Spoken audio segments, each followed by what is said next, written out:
Hello students. Today we are going to study about Madame Curie and it is written by Shirin Framrose Darasha.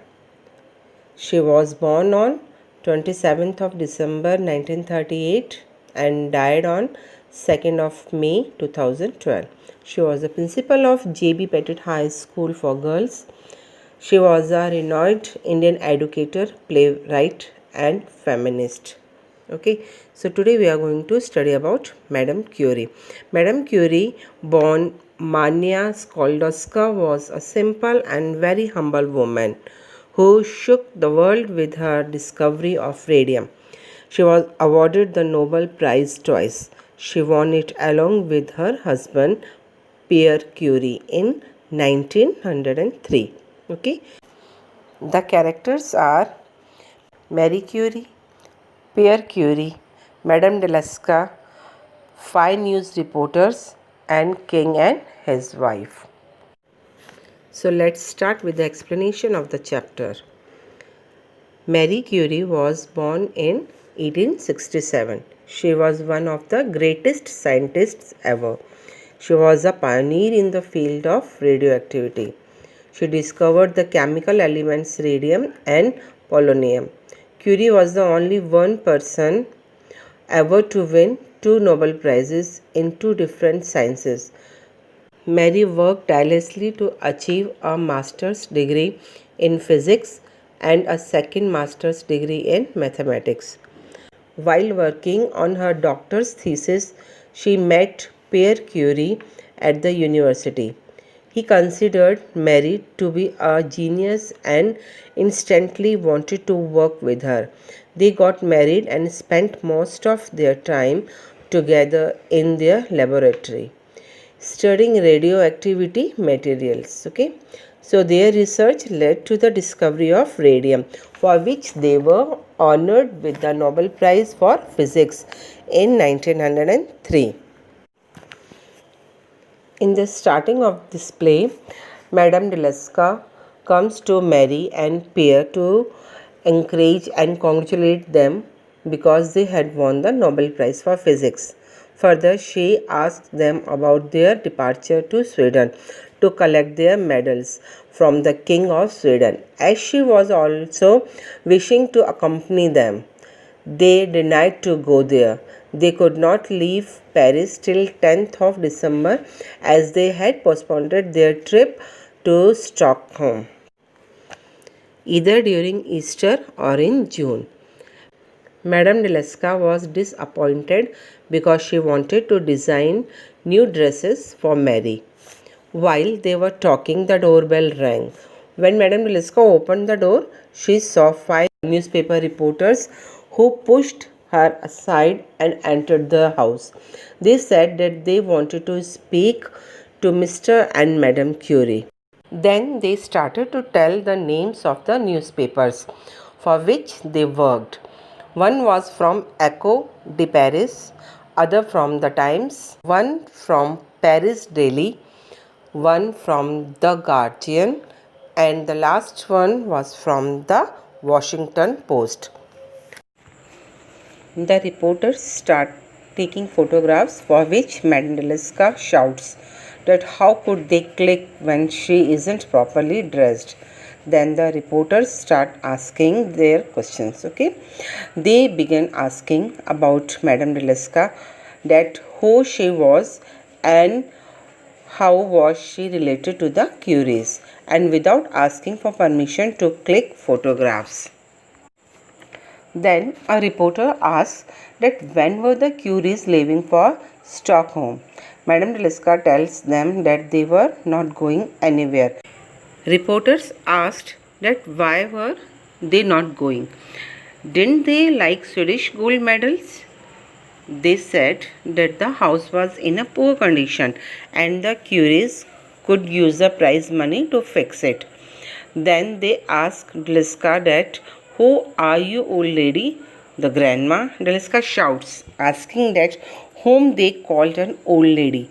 She then asked them to get out of the house. Then Mary and Pierre entered the room and asked the reporters that how they could help them. The reporters start to click photographs of Mary and Pierre and their house. Then they start to ask questions. The first question they asked was why they worked in a shed. Pierre answers saying that they didn't have a laboratory. Then they asked why they did not patent the technique of isolating radium. They say that they did not patent it because they did not believe in patenting scientific knowledge. I think this much is clear to you.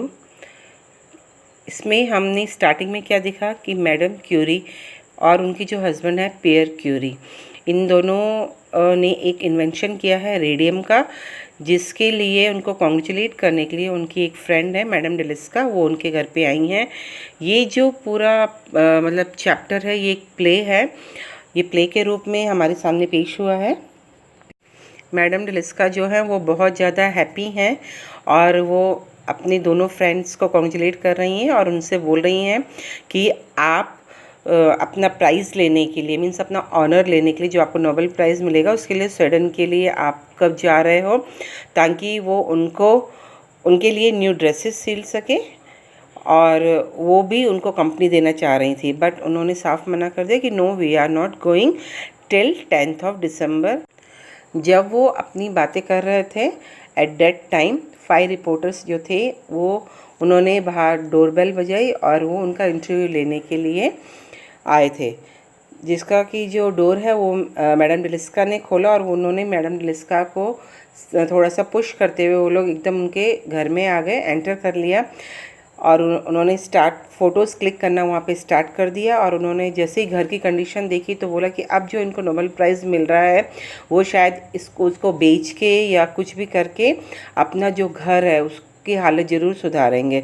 और they started clicking the pics and started asking the questions from madam Dluska कि आप कौन है, कि आप उनकी grand माँ हैं, और उनको एक ओल्ड लेडी के जैसे उन्होंने कंसिडर किया, जिस पे मैडम डेलिस्का थोड़ा सा नाराज़ हुई और उन्होंने बोला कि आपने ओल्ड लेडी किसको कहा है।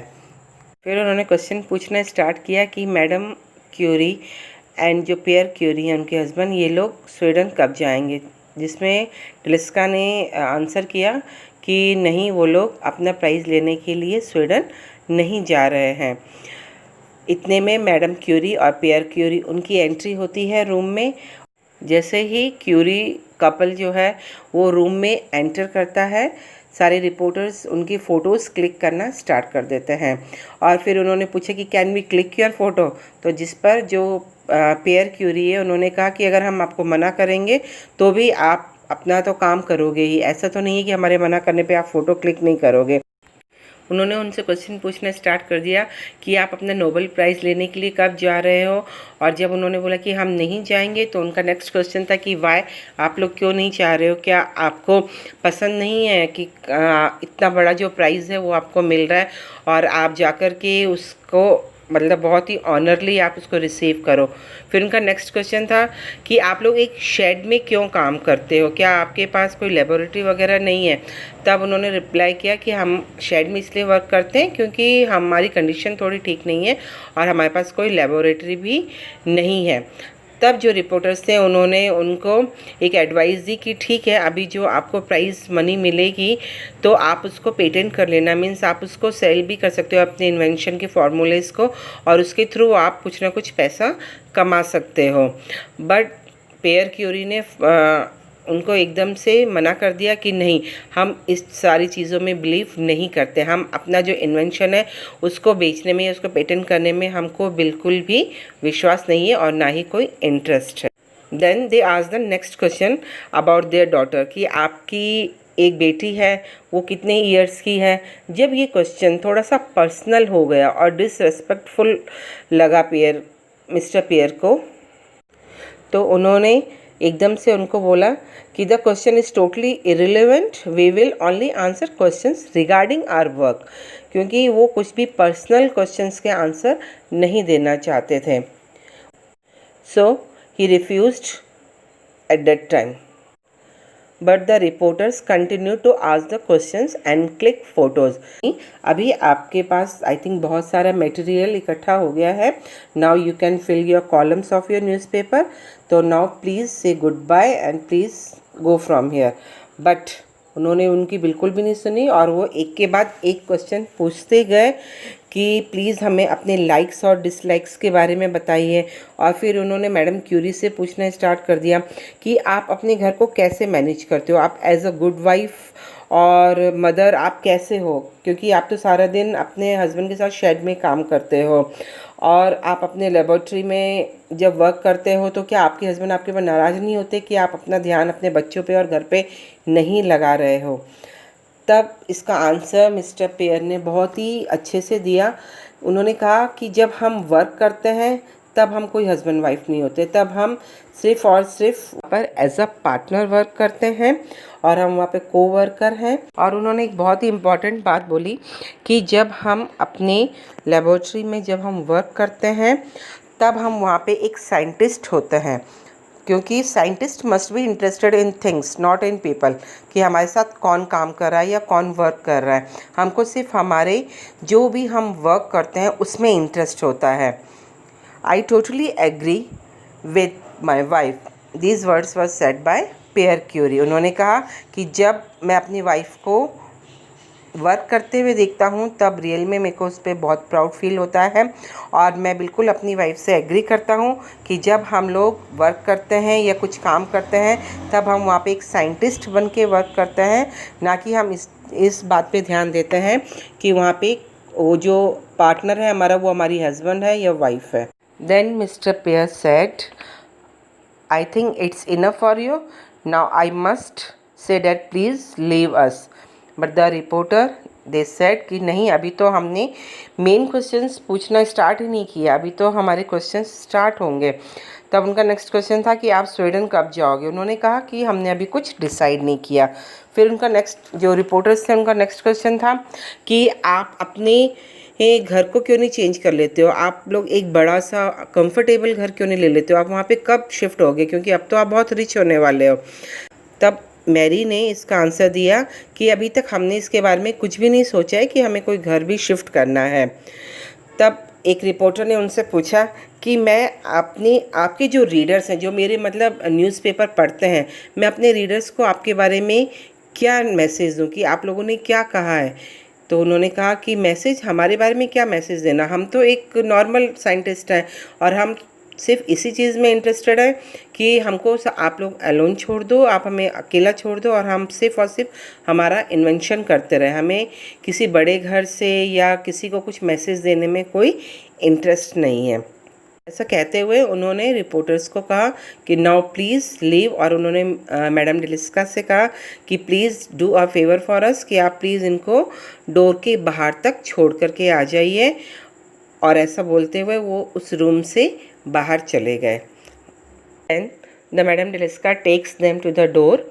दे were still asking questions. She refuses to answer them and shut the door with a bang. The Curies feel sorry for the problem caused to Deliska, but she says that this was just the beginning. अब जैसे ही उन्होंने ये line कही कि this was just the beginning, तो madam Curie ने बहुत ही curiously उनसे पूछा कि क्या मतलब है आपका, कि ये सिर्फ स्टार्टिंग है. तब उसको आगे पूरा बताते हुए मैडम डेलिस्का ने कहा कि अभी तो आपने सिर्फ 5 रिपोर्टर्स को फेस किया है, आने वाले टाइम में बहुत सारे बड़े बड़े लोग जो है वो आपसे मिलने आएंगे और आपका इंटरव्यू लेंगे. उन्होंने कहा कि क्रीम de la क्रीम, मतलब उन्होंने बोला कि जो क्रीमिश लोग हैं, मतलब जो बहुत रिच लोग हैं, वो आपसे मिलने आएंगे और आपका इंटरव्यू लेंगे और आपको हर एक पार्टी में इनवाइट करेंगे, जो कि अगर आप चाहो या नहीं चाहो तो भी आपको उनकी पार्टीज़ वगैरह में जाना पड़ेगा. तब मैडम मैरी ने उनसे कहा कि व्हाट नॉनसेंस, नहीं, हम तो बहुत ही पुअर साइंटिस्ट हैं, हम बहुत गरीब हैं और हम कोई सेलिब्रिटी थोड़ी ना कोई हैं जो कि हमको लोग अपनी पार्टीज़ वगैरह में इनवाइट करेंगे या हर एक फंक्शन में हमको वो लोग बुलाएंगे। तो मैडम डेलिस्का ने कहा कि नहीं, अभी आपको मालूम नहीं चल रहा है कि आप लोगों ने क्या काम किया है। अगर आपको एक नोबेल प्राइज़ मिल रहा है किसी चीज़ के लिए तो डैट मीन्स आप बहुत ज़्यादा फेमस, मतलब सिर्फ आप अपनी कंट्री पेरिस में ही नहीं बल्कि आप इंटरनेशनली फेमस होने वाले हो, और यू हैव टू पे फॉर दिस। मतलब आपको अपनी जो सफलता है उसके लिए आपको पे करना पड़ेगा, आपको हर किसी ही के इनविटेशन को आपको एक्सेप्ट करना पड़ेगा और आपको उनके अकॉर्डिंग ही चलना पड़ेगा। और जैसा कि मैडम डेलिस्का ने उनको कहा, रियल में उनको उस चीज़ के लिए पे करना पड़ा। मीन्स बहुत सारे बड़े बड़े लोग उनका इंटरव्यू लेने के लिए आने लगे, ऑटोग्राफ लेने के लिए आने लगे, और फोटोग्राफ्स भी उन लोगों की शूट होने लगी, और उनको कहने लगे कि अब आप प्लीज़ हमारे यूनिवर्सिटी में आइए, लेक्चर्स दीजिए। Soon people started writing sonnets and poems on radium and they received request for money. They were now invited to every party in London. But यहाँ पे एक क्वेश्चन आता है कि क्या जो उनको चाहिए था क्या वो उनको मिला? इतना फेम मिलने के बाद भी, इतना नेम होने के बाद भी, क्या जो मिस्टर पेयर चाहते थे वो एक प्रोफेसरशिप चाहते थे सॉर्बेन में, जहाँ से उन्होंने अपनी स्टडीज़ कंप्लीट की थी, ठीक है, और वो एक लेबोरेटरी चाहते थे जहाँ पे वो अनडिस्टर्ब होकर के अपना वर्क कर सकें। बट आई थिंक ऐसा नहीं हुआ, क्योंकि France was the last country to recognise their greatness and it was only Pear's School which supported their work with the little money that it had of its own. So they were also invited by the President of France of his palace for dinner, and there a lady asked them to meet the King of Greece. The Curies denied. The lady was shocked, and then the Curies realized that she was the wife of the president. So they agreed to meet the president. Now they were very unique, who were interested in scientific ideas, not people. So I think you understood the whole chapter very well. Thank you. Stay safe. Stay home.